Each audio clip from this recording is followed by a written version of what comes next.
Okay guys, I'm here today with Daniel Nino, huge honor for me. Guys, Daniel is black belt from Mario Delgado from Mexico, and he's one of the people responsible for promoting Jiu-Jitsu in the Latin American.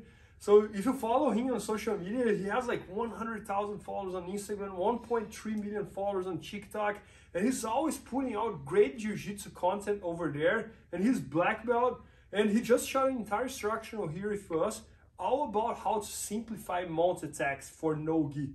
And he also has a background on medical school, so he teaches on the way that he always explains like the biomechanics of the human body. So can you explain a little more? Professor, thank you very much for having me here. It's amazing to be here. And yes, the way I learned Jiu-Jitsu was with the medical background I have. I'm a doctor in Mexico. I simplify stuff. I create concepts for my opponent, for my students that can be universal, for them to be easy for them to understand the idea that I'm giving them, and then they can expand it on their own to create their own system. Yep. So right now we just finished doing a whole instructional on mount, and we can show a little bit of it. Yep, so you guys, I think you guys are gonna love it. So whenever we mount, I divide mount. The mount position is very easy to understand. Mount has 5 steps: is mount, stabilize, scale, isolate, and submit.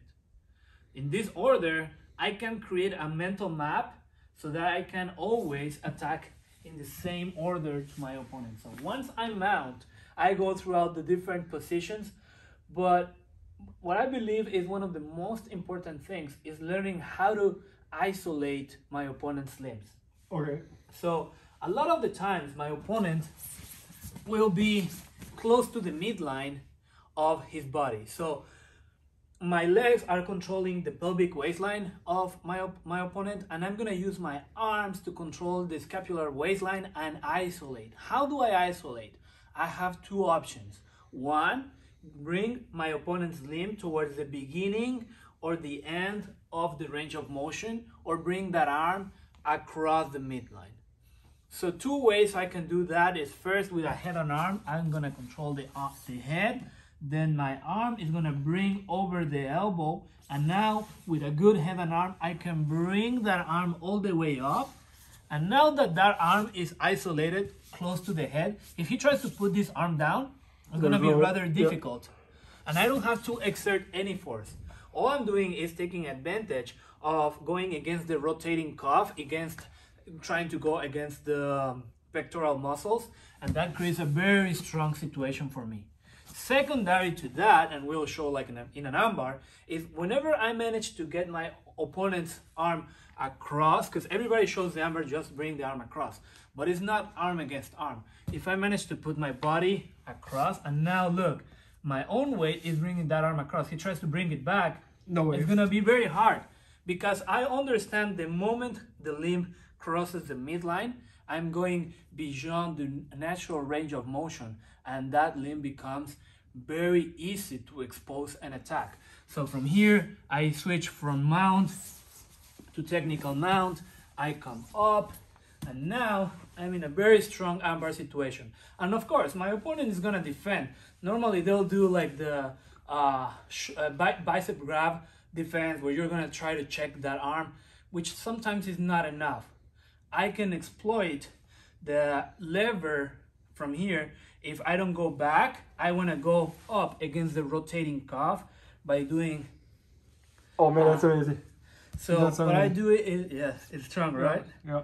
What I do is baseball choke mechanism. When I'm not going to go back against the big muscles, the pectorals, I'm going to go up against the rotating cuff, which are 4 little muscles.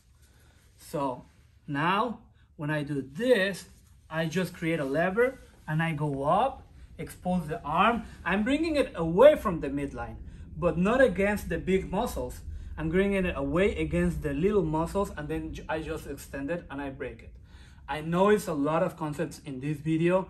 In the instructional, everything is breaking down step by step in a matter of way that you'll be able to understand it and practice it in your own, doesn't matter which part of the world you are at. So here is defending. I come up, I tuck that elbow, I clasp, lever, up, and now I get a very strong armbar. I lever the way to dislocate the joint and get the submission. Yeah. So Daniel, so you have an advantage that you understand human body better than most of the population, right? So it's very fascinating, like how you take this knowledge about the human body and you apply that in jiu-jitsu, right? Yes. And how much that helps you, like when you were learning, when you were training, and when you were teaching? It actually helped me create the whole teaching system. So I like competing, I like fighting, but for me, teaching is what I enjoy the most of jiu-jitsu. So when creating the teaching methodology, which I believe is the reason why I have so many followers across the globe, it helped me also learn somewhat an autodidact way of jiu-jitsu, because where I lived, I didn't have a professor. I had to travel every weekend to train with my professor Mario Delgado for one day. Right. So you had to figure out how to learn and how to teach. Yes. And that's amazing. And right when you started showing the mounts techniques, you're like, mounts very easy. There's 5-step system, and then that was nice. So I love how you break in easy steps, because I think who's starting jiu-jitsu, that's the biggest challenge, like, is to understand like what I'm doing here, what should I do next, and I'm doing the right thing. So also break, create a map, a mental map. You create a map, mental map for your especially for your students. If you're a black belt and you want to give your students a way of memorizing or understanding more than memorizing the position, so 5 steps for the mount, stabilize, scale, isolate, and submit, and they can recognize in which of these steps they are, where they need to go. I just got the mount. Okay, now I'm stabilizing. Now I'm skating. Now, that's very interesting. Very, very interesting. Yeah, so guys, Daniel just shot this entire instruction about how to simplify mounts in no-gi, using all this knowledge that he has about the biomechanics of the body and this and that. So it's very, very interesting, and it's going to be at IBJJFanatics.com soon. So make sure to check that out, and maybe by the time you're watching, it's already there. So thank you.